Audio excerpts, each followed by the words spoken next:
Hey, you're listening to the Talk 20s podcast. If you want to join in on the community discussion, head over to our YouTube channel, just search Talk 20s. Or if you're driving or working and you just want to listen to the audio, you can still stay here on Spotify or Apple Podcasts. For full transparency, we love bringing you guys loads of free weekly content. But in order to do this, we do work with brand partners who you'll hear from in this episode, including an advertisement from Zopa Bank. We hope you enjoy this week's episode, and over to future Gaby to intro today's guest. Hello and welcome back to a brand new episode of the Talk 20s podcast. We have a Talk 20s favourite in the house, the wonderful Tam Kaur. Your episode from back in only January did amazing, Tam. It's been one of our most listened to episodes ever on the podcast. And you are releasing a brand new book very, very soon. And so we thought, let's get her back in to talk all about the book. So hello, Tam. Welcome back to the podcast for a start. Hi, 6 months later. I'm so honored to be back. And I had such an amazing time chatting with you guys last time. This is also the first interview ever I'm doing about the book. So I can't wait to dive into it. You also said that I have had the absolute privilege of being the very first person outside of your team to read the book, which honestly feels like an honor. I'm like, oh, thank you so much. But it is brilliant. What made you want to write the book? First of all, tell us the title and why you wanted to write a book on this subject. So I've always really been into self-development books. I've been reading them since I was 17. I've been reading in general throughout my entire childhood. I never thought about being an author. I thought the idea of it was really cool. I didn't think I myself would be able to do it. And then I graduated university, I moved back in with my family, and I was working on my social media career. And at that point, I'd been speaking about self-love and self-development for 2 years online. I had a very small community. My following was nowhere near where it was now, maybe like 20,000 on Instagram, something like that. But this community was really engaged in what I was saying.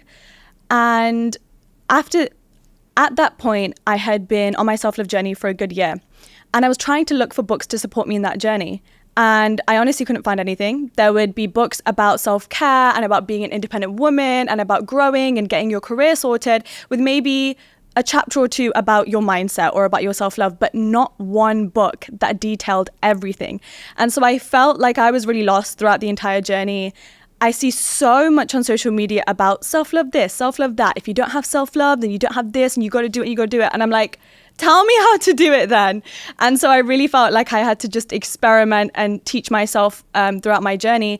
And so once I felt like I had learned some really good lessons about how to achieve that, and I saw the response online, I thought I really want to write the book that I wish I could have read that would have gotten me there a lot faster, because I made so many mistakes. And there were a lot of times where I thought I had accomplished self-love when I very much had not.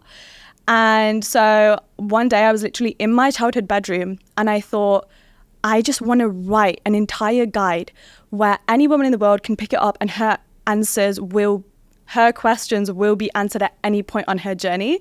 And I thought I'll just put this out as an ebook. I'll work on writing it for the next year.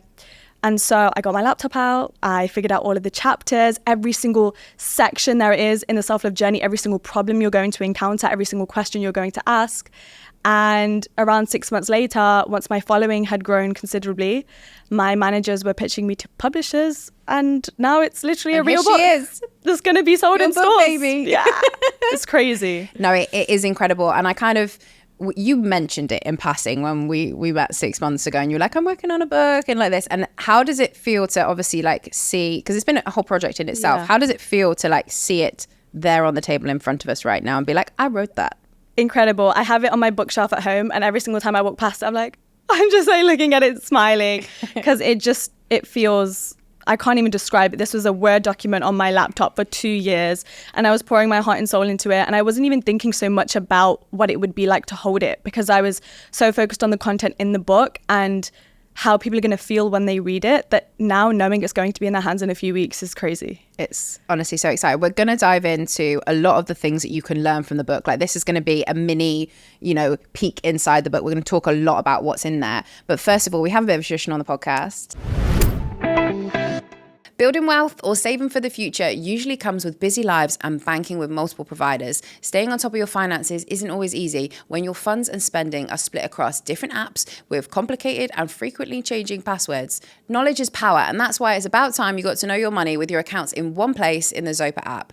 Zopa's free smart money tools are designed to help you save time and effort while managing your money, as well as provide you with useful insights to help you understand your spending habits and affordability, especially when it comes to spreading the cost of bigger purchases like buying a car, for example. Download the Zopa app now, that's ZOPA, and start by linking your accounts.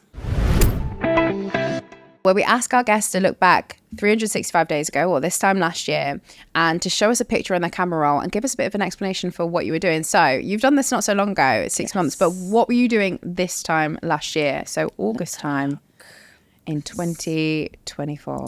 So 2023, actually. Yeah. So this is a picture from a year ago yesterday. Okay. 31st of July, 2023. And stunning. Oh my gosh. Gorgeous photo. I wanted to show this because this shows the BTS of being photographed for the cover of my podcast. Yeah. This was one of the outfits that was going to be the cover. We didn't go with it at all. But I was actually really sick on this day. I was sneezing all over the place. I sounded like a man because I was so like congested and sniffly. And I was just really going through it. On top of that, I felt really nervous about launching a podcast. It wasn't something that I thought I would do. And I just thought, people kept requesting it. I knew that I'd be able to provide value. And so I decided I'm not going to think about this too much. I'm just going to go ahead and do it. And so I booked in with a photographer in a studio. I was shooting all day. I shot 3 different looks. A few weeks later, we had the cover finalized. And now we're here and I'm currently recording my 3rd season. Just got a studio. Now it's on video. We're partnered with Spotify for the podcast, and it was on billboards all over the UK. I mean, that's pretty crazy. In a year as well. But your year has been pretty crazy because the last time I saw you was actually at a YouTube event that you invited us to down in London, where that was a full celebration because around about that time, you just hit 1 million subscribers on YouTube. Tell us very briefly about your YouTube journey then, because it has literally exploded, particularly in the last year. So tell us a little bit more about that for anyone who might be listening for the first time. So I started YouTube in my first year of university. I was always passionate about video editing. So I was making videos, but sporadically. I was not consistent because of my studies. I did that all throughout uni for 3 years, didn't achieve a lot of growth. I was stuck on 2,000 subscribers for a good 3 years. Graduated, moved back in with my family and realized social media was my passion. And I really wanted to pour everything into that. And so I thought I'll give myself 6 months to try and make this into a career. And I was working at it, putting out uploads all the time. And in January 2023, I was still on 2,000 subscribers, no growth. But by March 2023, I just hit 100,000 subscribers. Wow. And around a year later, in the spring of this year, 2024, I had just hit 1 million. So it went really, really fast. That is crazy. Because that is literally like hockey stick growth. Yeah. You know, when people say, oh, is that 1% growth? And then when it's like compounds and it literally goes up like that. Is that how it felt in the journey? Like, where were you at when that hockey stick was literally like 2,000, 100,000 and then 1 million? Like, how do you keep going? Like when you're in the early days still? Because I think a lot of us can relate to that, whether it's YouTube or any other kind of skill. It was hard. I definitely didn't have my mindset really figured out then, but I just thought I have to give it my all. I owe it to myself to give it my all and know that I really poured 100% in this before I tried to think maybe this isn't for me. And so right before I got that exponential growth, I was actually in a phase where I was researching every single day how the YouTube algorithm worked, why certain creators blew up, what is the strategy to be able to grow a community, how to keep people engaged, what kind of videos I should be creating and what the structure of them should be. That was actually my final go at not only am I going to create videos, I'm going to learn the best strategy on how to make them. And that's essentially what got me the result I wanted as well. And I'm guessing from that, do you have like a built formula that you use now that you're like, this is my go-to? Like, I know what my audience wants and I follow that kind of pattern nearly every single video?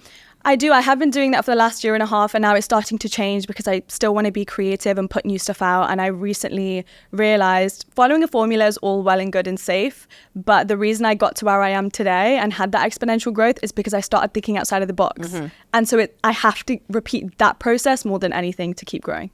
And for someone who's maybe starting out their YouTube journey, if they do want to follow in your footsteps quite literally, not just in, you know, the self-development side of things, but they want to kind of they're growing their YouTube channel in the same way, what is your like biggest maybe couple of tips that you could give people? My first biggest tip is don't follow in my footsteps because a lot of people approach me and they're like, I'm also doing self-development on YouTube and I've been looking at you, and I once had somebody who showed me their thumbnails and they were exactly like mine, which is absolutely fine. But the thing that worries me about that is I create the thumbnails I do because nobody else was doing that, and that's what made them successful. You replicating that will not get you anywhere.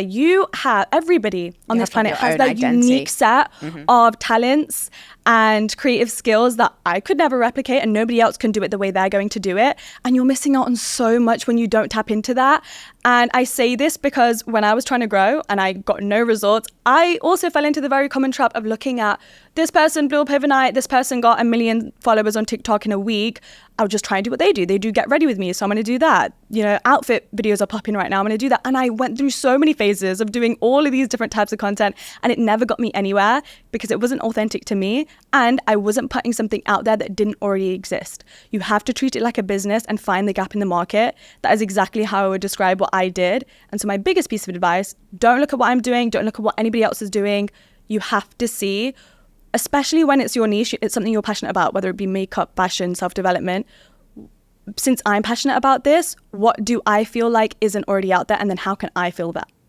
I think that's such good advice, because I think a lot of people look up to celebrities, you know, whether that's, you know, sports stars or, you know, business owners or YouTubers, whatever it is that you look up to. And they think, I want to do that, so I feel like I'm going to mimic their life. And you literally cannot be that person. Even if you tried, you couldn't be the person. Maybe you can have some similar characteristics, but you haven't had their upbringing. You don't have their creativity. You don't have, you know, you won't even use the same words to describe things. Like, and what can really appeal to one person, you know, your audience might love, you might be looking for a completely different audience that are more your people. So I think you're right. I think you have to kind of go for something that feels authentic to you, because otherwise you cannot keep up that pretense. You are pretending to be someone else, aren't you?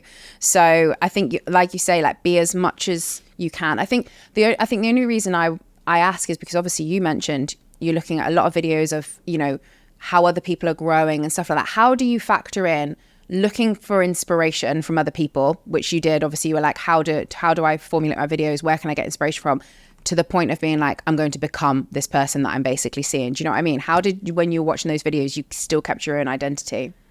I realized I was consuming too much content and not creating enough, and this is a realization that I still carry on into today. I really try to limit the amount of similar content that I consume. So maybe if I'm watching YouTube videos, I'll watch more finance, businessy things that will still teach me the information I need, but I won't watch other creators in my niche, because even though I'm not looking at that with the mindset of I'm trying to get inspiration, sometimes those ideas leak into your brain, because then you're more aware of, oh, this is the way people are editing now, or this got really good traction for them, or these are the ideas that everybody's doing, and then it filters into your mind, and then it takes you away from the ideas you would have developed organically anyway. So I really tried to take that out of what I was seeing and instead just focus on practicing every single day. And I would create loads of videos. Some of them wouldn't even make it onto YouTube, and do it that way. So do you think it's about finding inspiration outside of your niche and bringing, like, learning what it does from that, and then bringing it into like what you're doing and making it shape who you are, basically? I think it's looking at your niche as a whole rather than specifically looking at videos or other creators. So mine is self-love, for example. I would look at what are the books out there saying, what are the articles saying, what are their common misconceptions that are going around in debates on Twitter or TikTok right now, and look at it that way, rather than this person also made a video on self-love, let me see how they did it. Yeah. And I think people can get into that trap so often with so many different things. Like, we've, you know, I think every single, like, if you look at the podcasting world, every single person has tried to do the Stephen Bartlett Diary of a CEO trailers. And it's like, that's the unique style. It's so obvious that you're trying to do the exact same. So I think it's really important to, like, put your own unique stamp, like, this is what you do. And sometimes it might take a little bit longer to get there, but you will get there being authentically you. So, and that's exactly what you have done. Anyway, enough of the YouTube chat. Let's talk about the book. I'm so excited to dive into it. So there are 3 parts to your book. Part 1 is all about understanding. Part 2 is all about healing. And part 3 is all about reawakening. Why those 3 parts? So I knew I wanted the first section of the book to be all about breaking down what self-love is, because 1, there's so much confusion about it. Some people think certain things are self-love when they most definitely are not. And 2, generally the most common question I would get online is, what is self-love? What does it actually mean? How do I practice it? What tools do I need? How do I actually implement that into my life? And I wanted to get all of that info done in the book the second they pick it up, and then they can kind of move on to the more advanced stuff, which is getting on your journey. I want every question answered. And so in that first part, understanding, not only is there the real definition, which I break down in 10 components of what makes up self-love, but also debunking all of the myths that you'll see around self-love, and also providing a bunch of different tools you can use. And then the second part was healing, because one thing that everyone will go through on their self-love journey is obstacles and coming face to face with your trauma or suppressed parts of yourself or insecurities. You cannot avoid that. In the journey to loving yourself, you have to pull out all of these parts of yourself that you might have hidden away or rejected. And it's really hard. And a lot of people, and this is the great thing about doing it on social media, I really understand my community's problems and what they're going through on their journeys, really expressed that I can't stay consistent and this isn't fun and it's boring and it's lonely. Absolutely it is. It comes with it. And that's not, just your problem. Everybody who embarks on this journey will go through that. So I wanted the second part to really help people relate. And so one of the chapters is about if you're going through a breakup and you're trying to learn self-love, how you're going to do that. And not just a romantic breakup, friendship breakups.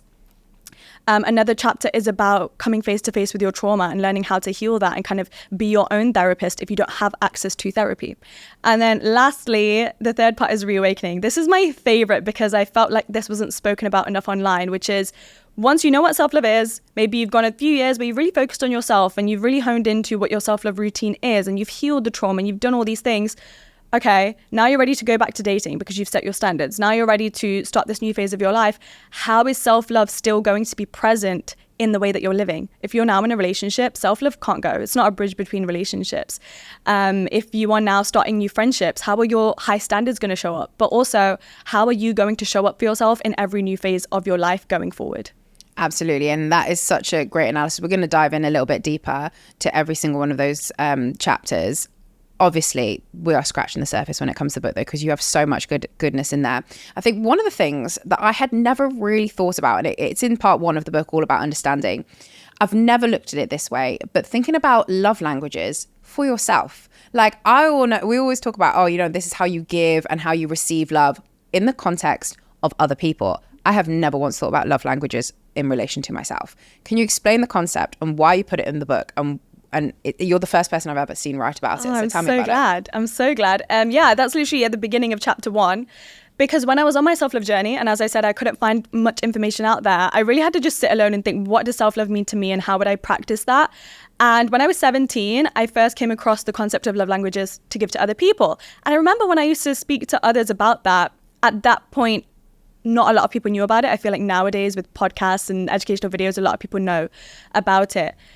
And I thought, everybody's speaking about it now. Everybody looks online. How can I be a better partner, husband, wife? How can I show love to another person? When do we ever search that for ourselves? And the number one answer to loving somebody else is, what is their love language? And then researching what falls under that category. How can you show quality time to somebody else? And I thought, if we're thinking about loving ourselves, maybe it's just the same concept, but flipped on its head, where we give it back to ourselves. And so I really thought about that and then implemented that into my life during my self-love year, where I started giving quality time back to myself in the form of solo dates. And then in the first chapter, I break down all 5 love languages and then several examples on how you can give that to yourself as well. So talk me through the 5 love languages then. If people have forgotten or need a little reminder, obviously you talked about quality time there. Is that your love language, would you say? It is. Okay. Yeah. Mine is words of affirmation. Okay. So what are some ideas that you can do if you are words of affirmation for self-love? Words of affirmation, I would say you can say your affirmations to yourself in the morning. Mm-hmm. You can journal. One of my favorite things is either write a letter to your inner child, telling her, or your younger self, telling her what you're proud of her for, giving her reassurance, or write a letter to your future self. That's a really nice healing activity. Mine is quality time. So mine would be solo dates. Mine would be journaling in the aspect of learning more about myself and focusing more on self-discovery. One thing I really like to do, which is super niche, is I would take personality tests online because it will give you this entire free report on what your strengths and weaknesses are, what kind of person you are. And that taught me so much about myself and gave me insights on things that I wasn't even consciously aware of before. And it gave me more reasons to fall in love with myself because I was discovering who I actually am on the inside. physical touch is another love language, and a lot of people think that you wouldn't be able to give it to yourself, but I promise you can. So you can book yourself a massage. You can have an at-home DIY self-care day, book yourself a mani-pedi, buy a vibrator. Yeah. Like the list goes on. I was like, is she going to talk about it or is she not? 100%. What else do we have? Acts of service is another one. Acts of service is huge. So if you're giving that to another person, maybe you are going to fill up their car with petrol because you know they have to wake up early in the morning, make them lunch to make their life a little bit easier. Acts of service I love, and I implement this into my life every single Sunday by trying to make my life easier for the week ahead and doing my future self a favor in the form of I will get meal delivery to give myself that time back. I will always schedule my week ahead in advance, so then I don't wake up thinking, what do I have to do? Or I stress about things or I forget things. I'm always scheduling things in advance to just be able to make my life easier the next day, the next week. And then we have gift giving. We have gift giving, which is obvious. You know, you can buy yourself the new sweater you've been looking at. Yeah. But it can be as small as, I think a lot of people, maybe you're on your commute to work in the morning, you really want a nice coffee. And you think, am I going to spend £5 on that? That's a bit much. I should just save the money. But when it comes to other people, you are out here buying other people coffees and buying them thoughtful gifts, and we feel guilty when we do it for ourselves. So it's really working on that and giving yourself that love that you so freely give out to others. But it also doesn't have to involve spending money. Gift giving to yourself could be going to a painting class and creating a new piece of artwork for your home, and thinking about how you can incorporate new thoughtful things and new thoughtful things that you can have for yourself that you would have given to somebody else otherwise. Yeah, I think there's so many ideas there that you can get started with. You talk about having a self-love year. What is one of those?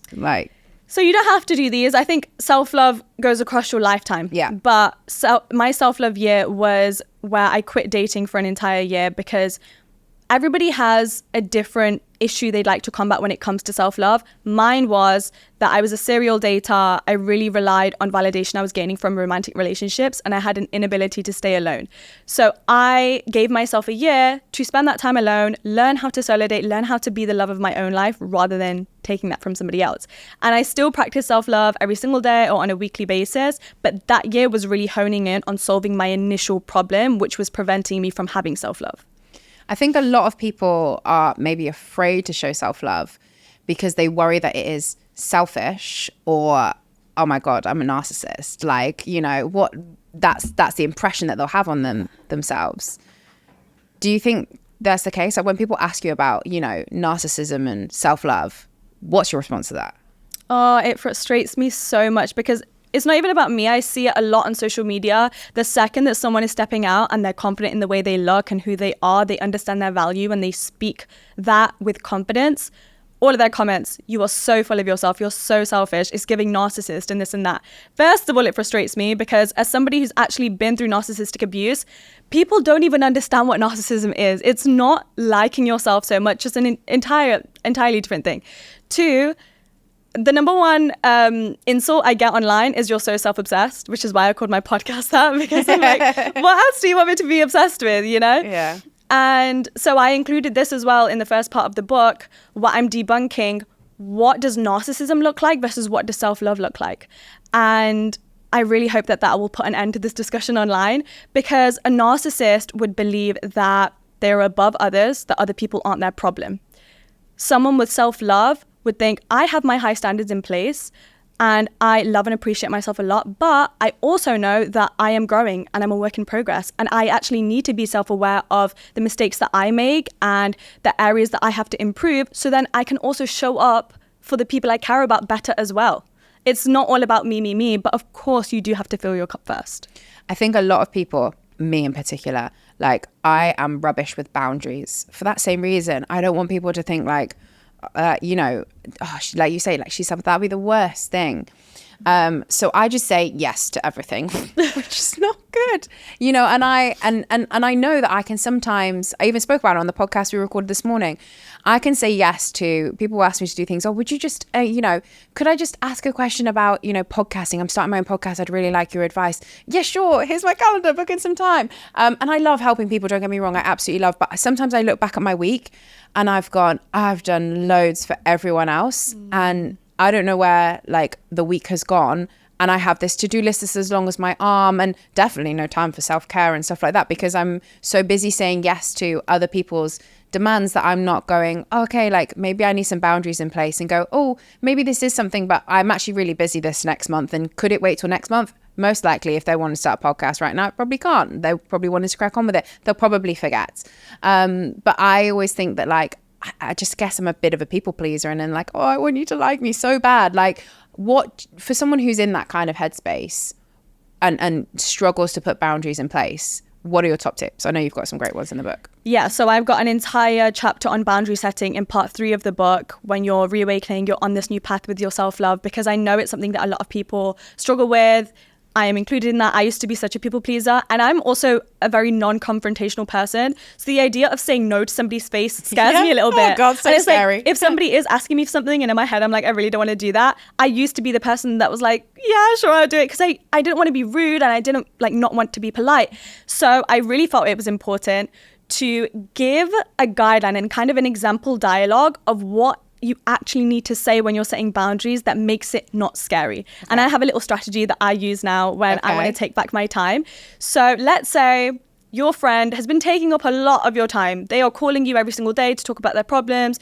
You're getting really stressed and overwhelmed, and you don't know how to let them down gently, because in your head you're like, oh my God, this is really annoying, please leave me alone. But you can't say that, right? Yeah. So the strategy for this is you're going to call up your friend, sit them down, and you're going to start with a compliment, because this eases you and it eases them, and it basically takes the tension and the stress out of the situation where they don't feel like they are about to be attacked or be like, you know, you're in the wrong. So you're going to start with, I really appreciate how much time you've been spending together, or, you know, I really appreciate you as a friend, or whatever compliment you want to say. Then you're going to slowly ease into the problem once you've said that, because that sets the tone of, this is not me coming at you, this is not me saying you're a bad person. After that, you're going to state what you need, but make it about you. Because boundaries as well, another thing I say in the book, is boundaries isn't about punishing the other person. Even if somebody's done you wrong, or a colleague is really getting on your nerves, you setting a boundary isn't about getting them back. It's about taking your own time and serving yourself and your needs so that you have a better capacity and mood for the day. So then you're going to go into, I really appreciate our phone calls, but recently I've just been really overwhelmed with work, so I don't have as much time and energy to give them. After that, the next point is you are going to come up with a solution that benefits you both, and make sure that, you know, if you kind of finish with the second point, it makes them feel like they've been doing something wrong and you don't want to talk to them anymore. So after that, you're going to say, I would love if we could find a time where we could call once a week, or maybe we can have a coffee where we can catch up. That way I can give you all of my energy, because I want to be in the right headspace when we're talking. You know, still you're being polite and it's not scary, and they're probably actually going to feel really good throughout that conversation. And you finish it like that. You finish it with a solution, but you also just set your boundary in, I can't do this, but in a really nice way. I think it's sometimes overwhelming when people think about that conversation as a whole. But when you break it down like that, you're like, well, that's easy. I can definitely do that. Yeah. And sometimes you just need to look at something from a different angle to be like, I can do this. This might feel hard in the beginning, but I can guarantee you that once you start doing those things, it will start to get better. And I, like you, am very slowly implementing these things in place. And my God, is it life-changing, because you free up so much more of your time, and you can actually say yes to more of the things that you actually want to do, rather than feeling like you're plugging all those gaps. So that's a formula that I will definitely use as well.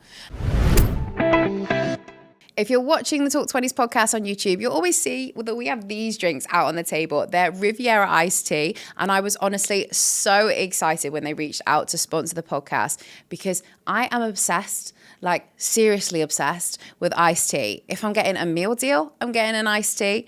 If I'm on holiday and I don't fancy something alcoholic, I'm ordering an iced tea. And now here in the studio, we have iced tea on tap always, and our guests love it. Riviera iced tea is also low calorie, natural, vegan, and gluten-free. What a bonus. And the peach iced tea from them is genuinely the best I've ever tasted. You can only get these drinks online right now. So run, don't walk, over to rivieraicedtea.com and fill your fridge with something super refreshing this summer. One of the things I particularly loved, actually, from the understanding part of your book as well, is how you navigate your week and your day. Like, I think, especially as, you know, an entrepreneur and a business owner, I know that I don't come to work with the same energy every single day. So there'll be some days where I'm there, and like last week, you know, I was on the train to London. I have never done so much work in 2 hours, especially on a train. Like I had great energy and I got through loads of my to-do list. But then I can get a train the week later and I won't have so much energy. We're not robots, are we? Yeah. We're humans. Like we're going to have different things going on in our lives. Also, we're women and we have different cycles as well, which is also another huge factor. But you say, and this is not something I've really read in a book before, but you talk about having different routines for different energies.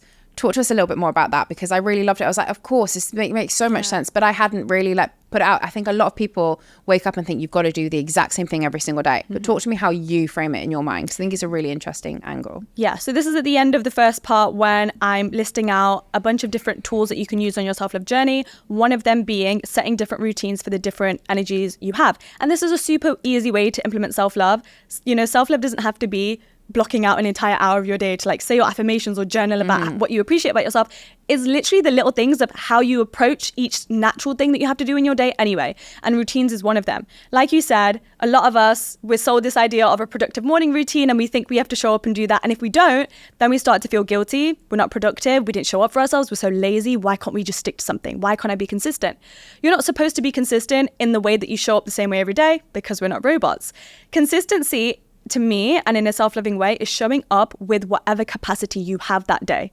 Because if you are a little bit tired, maybe, you know, you're in your luteal phase, your period's coming, you only have 10% of energy, but technically that 10% is your 100%. So I like to have 3 different routines. One is my high energy, ideal, perfect routine. This is where I will wake up, I'll go to the gym, and then I'll journal, and then I'll read for an hour, and then I'll have my breakfast, and then I'll start a time block, and I'll work time block, and I'll do all of those things. Then my second one is for days where I'm a little bit tired, low energy, not really feeling it, a bit stressed out. On days like that, I'll go for a walk instead of going to the gym. That way I still showed up for my body and getting fresh air, but I'm not pushing myself beyond my limit where I wake up and I'm immediately stressed. Because I'm like, I have all of these things and I don't even want to do them. Then I'll come home, I'll skip the journaling because I'm already a little bit tired, and maybe I'll read 1 page instead of a chapter, and I'll have a really slow morning routine. I will make my matcha in the morning, and maybe I will scroll for a little bit, or I will call a friend just to ease into my day and make sure I'm in the best mood possible for the rest of the day. And then lastly, I have my resting day routine. Maybe I'm sick, maybe on my period, maybe I just have nothing left to give, in which case maybe I'll do yoga, I'll meditate, and that will be the end of my morning routine. I think that's such a great way to look at life, because sometimes I think we set ourselves up for failure when we think that every day you have to work out, you have to have the perfect thing of this, and that's just not realistic. Yeah. No one can live their life like that. You, like, honestly, if someone could tell me if there was someone out there that lives their life like that, I'd honestly say they're probably on drugs. Or like they just don't have like that's not to me like how you can live your life like that. I just don't think you can. I think you have to have those peaks and troughs. That's natural. That's how life goes. And I think it's really important. And actually saying what a good day looks like when you have high energy, medium energy, low energy, then you're not getting to the end of the day and like berating yourself or like having, you know, with that inner kind of war, and you go, oh, today was really unproductive. Feel like I didn't really get anything done. That's it. I know there is tomorrow, but like I wish I'd done more with my week. No, you go, okay, well, today was a low energy day and I ticked off the things that I would normally do on a low energy day. Mm-hmm. Like still a success. There you go. So I loved that, and I thought it was a really great part of the book. We're going to move on to part 2, healing. And your whole like strap line for this section of the book is everything is hard before it's easy. So true. Literally so true in a sentence. I think it's so like that really is like if everyone in their 20s understood that, I think there would be a great big huge sigh of relief, because a lot of people attack, you know, or take on a new career, or they're trying to get out of their overdraft when they've just graduated from university, or they're trying to move to a new city and they want to start a life. Everything is hard in the beginning and then it eases. How have you found that quote has kind of shaped your life, if it was so important to obviously make it into the book? When I look back at every single good thing I have in my life, it always started with a really bad thing. And like, for example, my YouTube channel, I had to go through 3 years of not getting anywhere, and it was stressful and it was hard. Like finding the courage and the time to make a video when you know you're going to get 100 views is really hard. Thank God I stuck through the hard, because I wouldn't be a million subscribers and having this as my full-time career without the hard. Same goes for the relationship I'm in right now. I'm so happy. I don't like, it's such a place of joy in my life. But I had to do the hard thing of firstly healing my attachment style to even be able to be in this relationship, working on my confidence, my self-esteem, to be a whole person who's confident and is full of self-love, to be able to show up in this relationship in a healthy way. And I just think every good thing I have, I've had to fight a battle to get there, and I should have, because it makes you into the person that can have the thing in the first place and do it in a good and easy, effortless way. Yeah, I think it's a great kind of motto for life. And if you can come to accept that, then I think it can get you through a lot of things at the same time. One of the parts of the book, you talk about self-blame versus self-education. There was an amazing quote that a guest said on the podcast, which is, nothing is ever your fault, but it is your responsibility to handle it or deal with it. And I think it's a great way of kind of looking at life. But a lot of times, self-blame can get in the way of self-love and us educating ourselves. I know we all know a person that you try and give them tips to be like, come on, like, you know, be a bit more positive, or you could do this, you could do that, and they go, I can't because of X, Y, Z, and they'll sit there and they'll give you a million excuses why. When you meet those people, what do you want to shake them and tell them, like, you know, when it comes to like self-blame? For me, when I was writing about self-blame versus self-education, I used the example of toxic relationships. So let's say this person that you're giving me an example of, they just feel really low. They're like, I have this really toxic person in my life. I can't break up with them because I miss them and I love them and I can't go back. And I was that person that all my friends were shaking me and being like, why can't you leave? Like, you know this person is bad for you, and I couldn't do it. And I fell into this really dark hole where I had no self-love because I was constantly feeling bad about myself. Like, why do I keep making the same mistake? And why am I going back to something that I know is bad for me? And that is a place of really negative energy. It's not productive for anybody, and you're not doing yourself any favors. And while the situation isn't your fault, like you said, the self-loving solution to that behavior is self-education. So the way that I got myself out of it was I read books and articles on what narcissism was, because that was a toxic relationship I was in. The more I read about what toxic relationships consist of, the signs, the behaviors, the causes of them, what makes you the type of person that is more likely to be in one, and why you would stay, I developed so much self-compassion for myself, because I was like, oh, this isn't my fault. I'm not a dumb person. It's not that I don't know how to do things. I'm like, I understand how I got here. I understand what's keeping me here. I understand how I may be being manipulated in this situation. And it kind of takes you away from it being this personal attack that everything is about me and I keep messing up, to this is the situation. I'm fully aware of it now. I'm educated on this now. And then not only do you have a really good solution on how to get out of it because you understand it, but you're being kind to yourself throughout it. Yeah, I think it's a great way of looking at things. And I think a lot of us can sit there and go, oh, you know, just stay in a situation when we know that it's wrong for us. And I think actually it takes a lot of courage as well to go and be like, no, I'm going to educate myself on this, and then make informed decisions off the back of that education as well. So yeah, a really important part of the book. Let's talk about breakups. A lot of people will have experienced them in their 20s. They may be going through one right now. They may be recovering from one. A lot of what you talk about in the book is recovering from, you know, difficult relationships. How do you go about transforming a breakup in your mind? Well, firstly, I'm smiling because I love breakups. It took me a long time to get here, but I love breakups. They are so transformative. They teach you so much about yourself, and you are absolutely guaranteed a glow up in any area of your life as a result. And I'm not just talking physically, I'm talking mentally, emotionally. You learn so much about yourself, about life, about relationships. And I go through different types of breakups. So you have romantic, you have friendship. Then you have the kind of breakups where somebody has left you, and so you weren't entirely prepared for the breakup. And then breakups where you experience a lot of guilt because you were the person that left somebody else. And especially if you've gone through heartbreak before, it can be this all-consuming feeling of, I just put that on somebody else, and I know that relationship wasn't right for me, but sometimes it can be hard to move on from that. And I've been through that. So I kind of dissect all of these different situations. And what I'm saying in transforming a breakup is there is so much goodness that comes from it. First of all, there are so many mindset shifts that you need to realize. So one, nobody is ever ours. We are not entitled to anybody's time or energy for any longer that they are comfortable in sharing themselves. Every single person in our life is an experience. Some last for 10 days, some last for 10 years, some will last a lifetime if it's meant to. And when you start looking at it through this detached lens, and detachment is something I speak a lot about throughout this chapter as well, and how to master it, breakups are no longer personal. Breakups are simply an inevitable point in your life which is leading you to where you need to be, whether it's the person you need to grow into or the actual person that is waiting for you. I have never gone through a breakup where it then didn't lead me to either better wisdom for myself or a better relationship, because I learned, oh, this doesn't work for me. And before I got into this relationship, I wasn't even fully aware of that, but now I know that. And so this chapter details a lot about those mindset shifts and transforming it from being this thing of this defines me and I'm not lovable and I can't believe this person left me, or I'm really dumb for getting myself into this relationship that didn't work, to relationships aren't supposed to work a lot of the time. We're not supposed to find our right person the very first time. A lot of the time, relationships are tools to self-growth and finding what actually works for you. I know we're talking about relationships in a romantic sense here, but when you look at that through a lens of friendship as well, do you think the same is also true? Exact same. People are literally just experiences. Friendships are there in a very similar way to teach you what standards you need to set. We are not born with all of the knowledge we need for life and for dealing with other people. And it's through making mistakes in friendships or relationships and losing people that teaches us what we need, what boundaries we need to set, what standards we should set, and also what we are looking for. The friends I had 10 years ago would never have fit into my life at this point, and I'm really glad that those people came in and out of my life.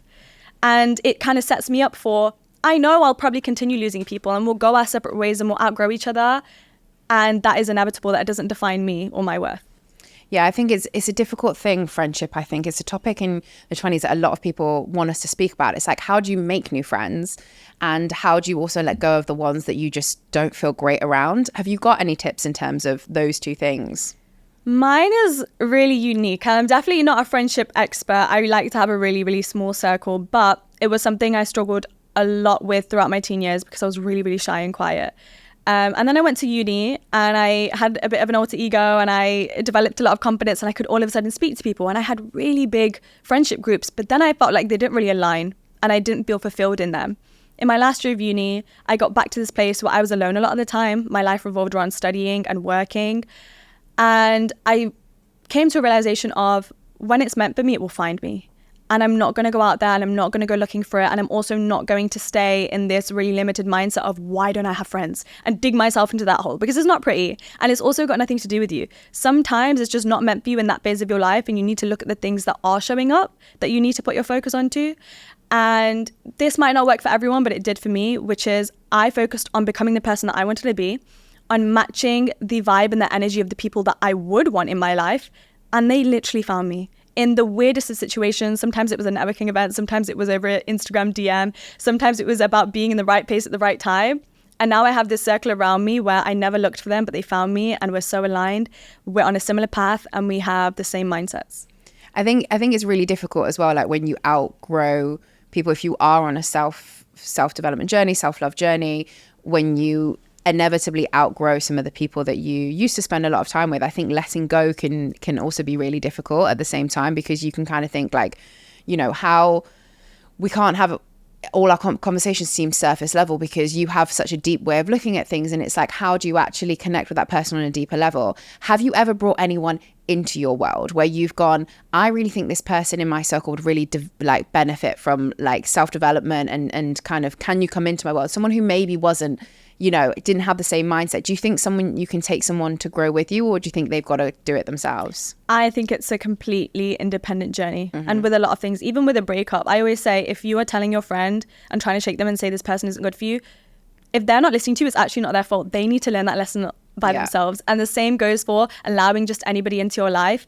I actually made a reel recently on Instagram where I said, I will not allow insecure people or people with low self-esteem into my life. And it went viral for very negative reasons. And people got really angry. And I thought, why? And a lot of the comments were like, it's not people's fault that if they have low self-esteem. And I'm like, completely. It's a lifelong journey. Never did I say you have to be 100% perfect or 100% confident. But you need to be self-aware enough to be on that journey, because if I can show up for myself on being self-aware and knowing what I need to grow and fix myself so I can show up for other people in a healthy way, then I at least expect the other people in my life to be on that journey and on that level as well. And I am allowed to set high standards in whatever way I want, where if you are not working on yourself and if you are just stuck in your ways and you're fine talking about people being jealous or thinking people are better than you, I don't need that energy in my life. Yeah, I think that's an amazing mindset to have. how did you handle all the comments when a post like that goes viral and you're like, I feel this way, but everyone else disagrees with me, or, you know, it feels like everyone else disagrees with me, because naturally the negative comments shout louder than the ones that are positive? I always say that because you'll look at a post that goes viral and you'll have 500 comments that are all negative, but you'll have 20,000 likes of people that liked it and then kept it moving. Yeah. You know? And you think that your post is so bad and you've got all this hate because these people are so loud and expressing their hate, but there are so many people that resonated with it and just didn't say anything. So one, I tried to focus on that. And two, when I see these comments, I just think they're on their own journey. They might learn this lesson later on in life, and it's just triggering them at this point. Yeah. And I like to think that a little part of my job is to trigger people. Sometimes it's positively and teaching them what I know about self-love and self-care. And sometimes it's negatively by showing them a little piece of themselves that maybe they are not allowing themselves to accept. And that's it. And they can have their opinion. Everyone's entitled to that. But what matters is some people saw that and maybe they were on their journey of thinking, should I have this standard or should I not? And maybe it will push them to accept it with a little bit more confidence. And honestly, that's all that matters. Yeah, you mentioned confidence there. And I think that kind of sums a lot of this up. A lot of people will look at you and go, wow, Tam, she's so confident. But you literally said earlier that you were the shyest person in school. How on earth have you gone from the shyest person in school to the confident person that we see sat on that sofa today? It's been a long journey and it involved so many mistakes, which is what I talk about in the confidence chapter as well. My confidence journey started when I was starting university. I thought, I'm in a new city. No one from my school is going to this uni. I can be whoever I want to be. So I looked a little bit into alter egos and I thought, what would the version of myself who was extroverted and talkative and the life of the party and makes friends easily, how does she show up? What's her body language? How would she make a decision? And once I got into that mindset, I became the type of person that on the first day of university, I was knocking on people's flat doors and being like, do you want to come to my flat tonight? Because I'm hosting a party. I could barely say 3 words to somebody before then. I don't know how, but I kind of just embodied that energy of who I wanted to be. And it worked. And I thought that that meant that I was confident. And I kind of went with that for a while. But as I grew and I grew, I thought, oh, I'm confident because now I'm finally confident in my appearance. But then at the same time, I wasn't confident in showing up somewhere in public without makeup. And I speak in this chapter about extrinsic versus intrinsic confidence. Extrinsic confidence is a trap that a lot of people fall into, where you are using labels or achievements or accomplishments to bolster your confidence. So it's like, I have my makeup on and a really good outfit, so I feel confident. Or I just won this award, or I got a grade A in my final exam, so I feel really, really good about myself. I think a lot of us can relate to extrinsic. I went to the gym every single day. I feel great. But the issue with extrinsic confidence is, while it is a form of confidence, the second that you're sick and you can't go to the gym, or the second that you made a mistake on an exam, all of your confidence fades away with each of those actions. But confidence has to be something within you that stays with you no matter what the situation, what the day, or however you're feeling. And that's where intrinsic confidence comes to play. And this is when you fall in love with who you are on the inside, what your values are, who you are as a person. And self-discovery comes into this, learning about who you are. So no matter how you're feeling or how you've shown up, even if you had a really bad day, at the end of it, you're still kind to yourself, you still show up for yourself, and you still know, I am worthy of everything I desire, I'm worthy of kindness, and I actually still like myself. And how do you keep pushing that, kind of growing that intrinsic confidence? Is there things that you've done like over time, or is it just a naturally thing, something that's happened? There are a lot of practices that you can implement, which I go into in the book. But I think most of all, especially where I'm at in life right now, it's honestly through trial and error. And it's about showing up every single day and trying to do a favor for yourself. So let's say, I was in an interview a few weeks ago. I was interviewing others, and I don't normally do that. I'm normally on the other side of it. And I was supposed to memorize these sheet of questions, but I didn't know.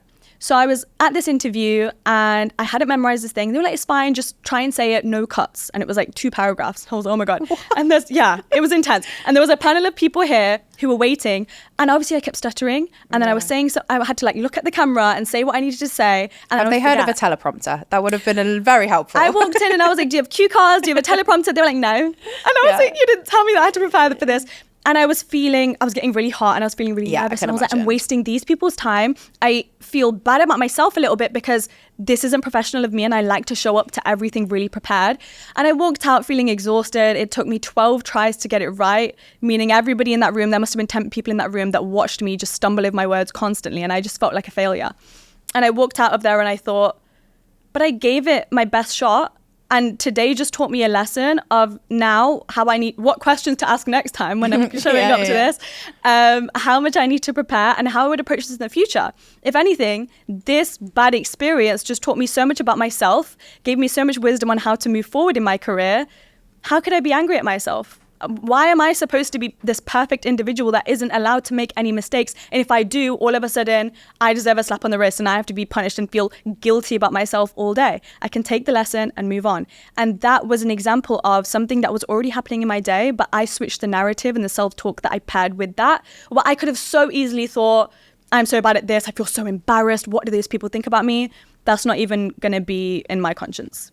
Switching the self-talk, I love that. I think that's a really great way of kind of thinking about something. And next time you can really hear that voice in your head saying something negative, see if you can do a Tam. See if you can like switch that self-talk, because I promise you, like, it will make you feel better. And I think I have also been on a big self-development journey in my 20s, and I definitely think the way that I talk to myself now is so much, like, in my brain, I mean, but is so much nicer than the person that how I used to talk to myself in my brain at 21. I was horrible to myself, absolutely horrible. And I think the way that I would do the exact same, I would go, that happened, yes, big fat fail, not something I would want to go through and experience again. However, it taught me all of these different things. You know, it's more experience, and I know how I'm going to handle myself different next time. And I'm grateful for the learning, and I accept that. And that is absolutely, like, it's crazy that just a little shift in the way you can think about things can even make you have a great day or a bad day. How you look at things in life. Yeah, just that little thing perspective was you giving yourself some self-love in that moment. It can be as easy as that. So easy. Part 3 then, reawakening. So this is for all the girlies and the guys, whoever's reading this book, who are maybe probably a little bit further along on the journey. Maybe they have, you know, some of the bits in the book, they might be like, yeah, I feel like I do this some of the times. Yeah. They want to take it to the next level.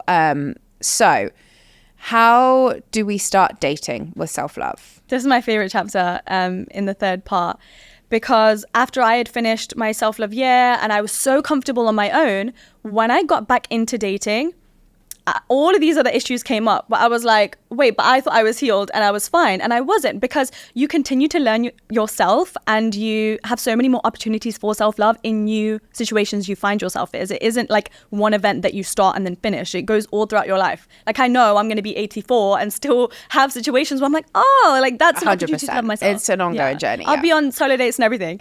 But with dating, I really thought, and in the book, you have this table where you have an example of somebody who's just dating with their normal mindset, and then somebody who's dating with a self-love mindset, and the differences between the two. So your normal dating mindset, something that a lot of people talk about, might be, I am going to kind of rehearse what I'm going to say on the date so I can make a really good impression, and I hope that he likes me, and I need to figure out what the perfect outfit is to wear.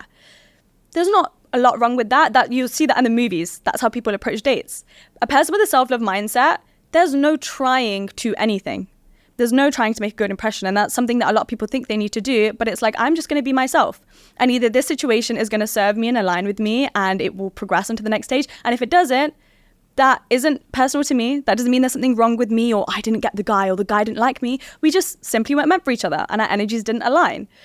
I'm not going to alter my wardrobe or my appearance to what this person might like. I'm going to be myself, because that way I'm doing a favor for my future self, that I know this person likes me for me.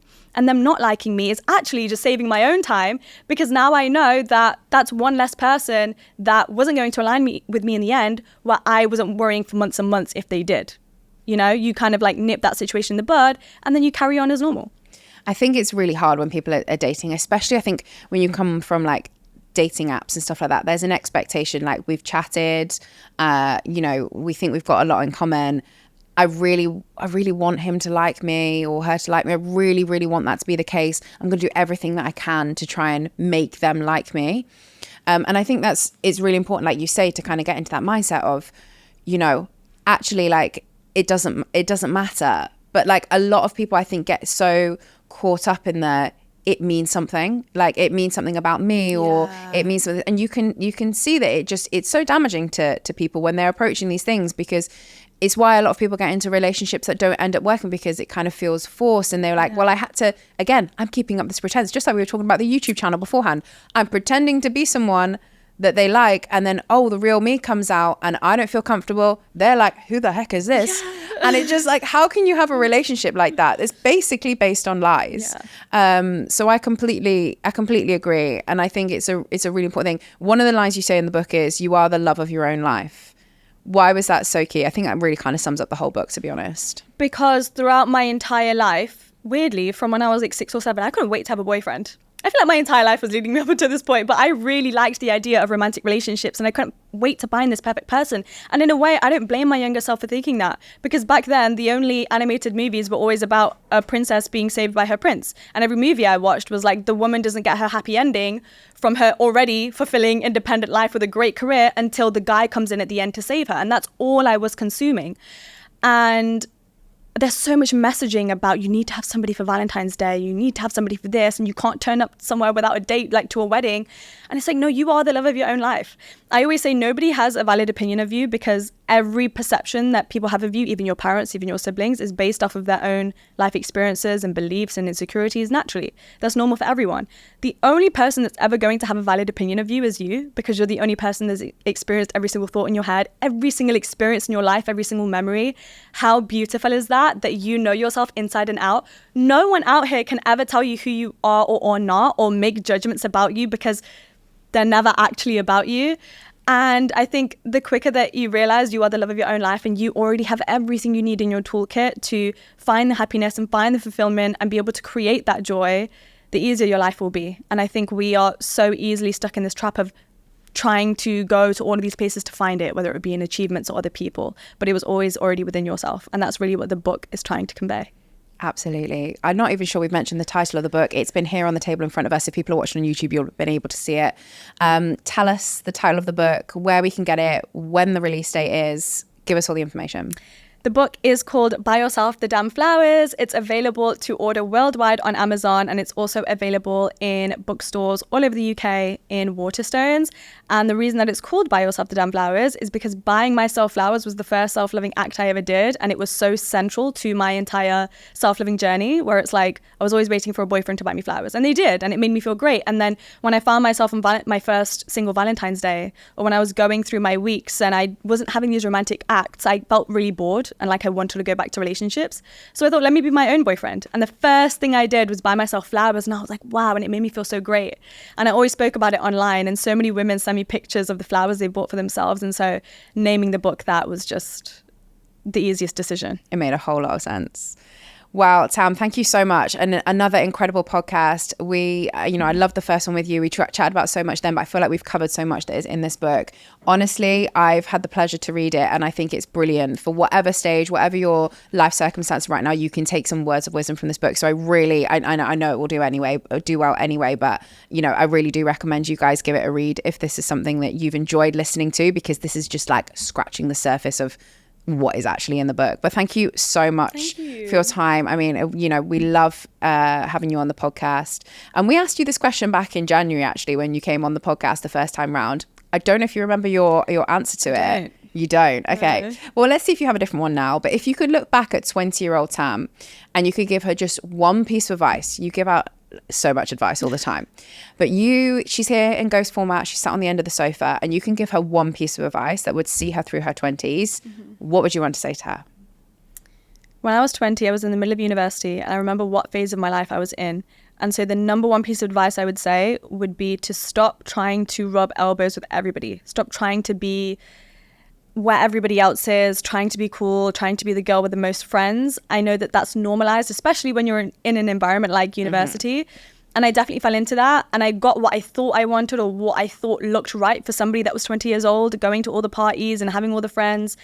And it didn't fulfill me, and it didn't align with me, because I was never looking in the right place. And I was seeking it out to fill a certain void and insecurity I had in myself, where I didn't think I was enough, or I thought there was something wrong with me that I didn't have enough friends.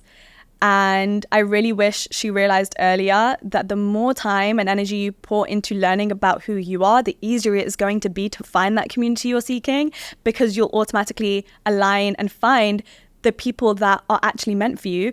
Because all of a sudden you'll be in the right rooms, in the right situations, on the right path, learning about things that they're learning about, and you will naturally come across each other.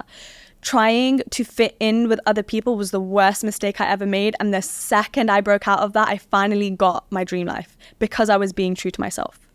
Amazing. Thank you so much, Tam. Honestly, you are an inspiration. I love watching you on YouTube. I loved reading your book. Honestly, you're going to go from strength to strength, and we will certainly have you back when you have your second, third, fourth, fifth, whatever book you have out. It. Yeah, Thank absolutely. Good luck with the book. And yeah, you're just wonderful. So thank you so much. Thank you for having me. It was lovely to be here again.